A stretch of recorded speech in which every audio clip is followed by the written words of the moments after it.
going on, everyone? So tonight we're going to talk about the changes that are coming for 2026 and e-bikes. Now, this is actually quite big because it seems like this is being made mandatory across the UK, US and the EU.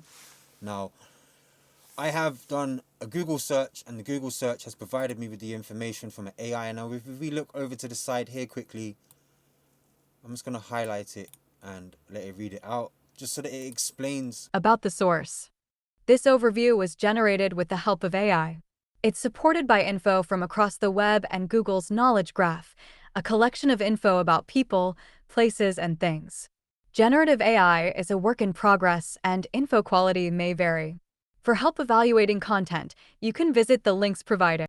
Okay, so literally it's just telling us we can click on the links for anything else that's provided. But if we look right here, all of this information here is where this information has been provided from. Now, it has managed to source down that for the United Kingdom, the EAPC will not change. Now, that means that for 250 watts, and if you look down here, sorry, before I continue, this is the information that was provided to a court to ask that we could increase the power limit to 500 watts and have full speed on a twist-to-go throttle, which was declined. And now, we already knew that was going to be the case from my previous video about the e-bike laws. If you go back and look at it for yourself, you would notice in the paperwork that it quotes 2030, and I'm pretty sure it was June. So they have no plans on changing anything towards this category here until that time.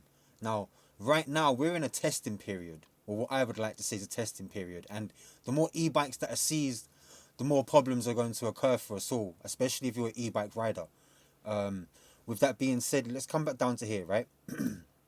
I'm not going to skip through this. I'm going to let the computer read it out for you. Industry-led safety campaign, UK the e-bike positive campaign, which educates consumers on the safety and legality of e-bikes, will be jointly adopted by the Bicycle Association, BA, and the Association of Cycle Traders, ACT, from January 1, 2026.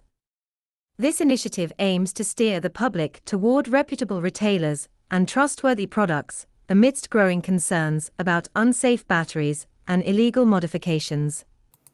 Now, where does that leave us when it comes to e-bikes? Now, we can already see what's taking place, right? We can see that e-bikes are being seized within the gig economy all over the country, all around the world. Even in China, they have taken over 300 million bikes. That is a lot of e-bikes. And for a lot of you, you would say, oh, their bikes aren't classified as an e-bike, but technically it is an e-bike. It's just they have a different category for their e-bikes. To be quite honest, could you imagine if it was like that for bikes over here? The amount of bikes people would be having out on the road would be crazy. Now, we can actually take a look into this company. This is the people that are going to tell you whether the retailer is a good person for you to buy from or not.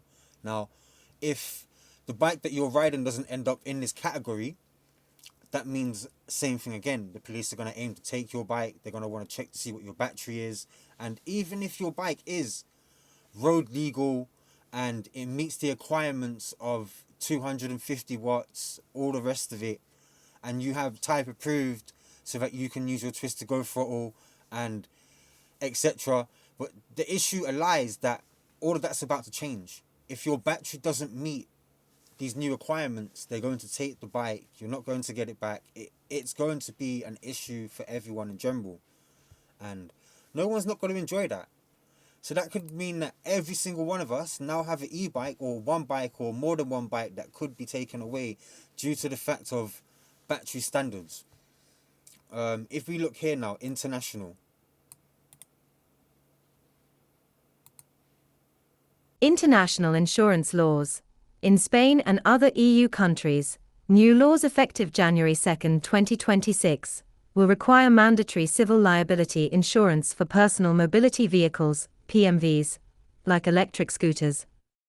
Importantly, compliant pedal-assisted e-bikes, EAPCs, with a motor output of 250 W and a 15.5 miles per hour limit are explicitly excluded from this compulsory insurance requirement and continue to be treated as conventional bicycles. Okay, so now that means that bigger size motors you may be able to have on the road, but obviously they're going to expect you to do their insurance MOT, like if to say it was a moped, at that point it's really going to be cheaper for you just to get a moped, because to have an e-bikes controller tested can cost you anything from £200 to £300, maybe more, depending on if work needs to be done to it. So, you know, at them prices, what's the point? And then to have the bike registered and all the rest of it's £55 or something like that. So, honestly speaking, you know, if you're not riding batteries that meet these standards here, there's no purpose in having it. Key changes and initiatives for 2026. Mandatory battery safety certification. UK, US, EU starting January 1, 2026. New e-bike batteries sold in certain regions, like California, must meet specific safety standards, e.g., UL 2271, to mitigate fire risks. Similar safety and traceability requirements are being phased in across the EU under new battery regulations, with performance and durability information required from 2026. Now, that tells us that if your battery is marked for 2271, okay, you're more than likely safe. They're obviously going to ask you questions and want to have a look at your battery at some point. Let them. It just means that when they see you again, they're more than likely not going to stop you. Hopefully, touch wood. Now, with that being said, there's a few things that we benefit from this. Because, for example, for what I know now, that I think it's my LE20 and the L20 3.0 boost both meet these categories, and maybe a few other batteries I'm not too sure at precise time, but they're the ones that I know off the top of my head do.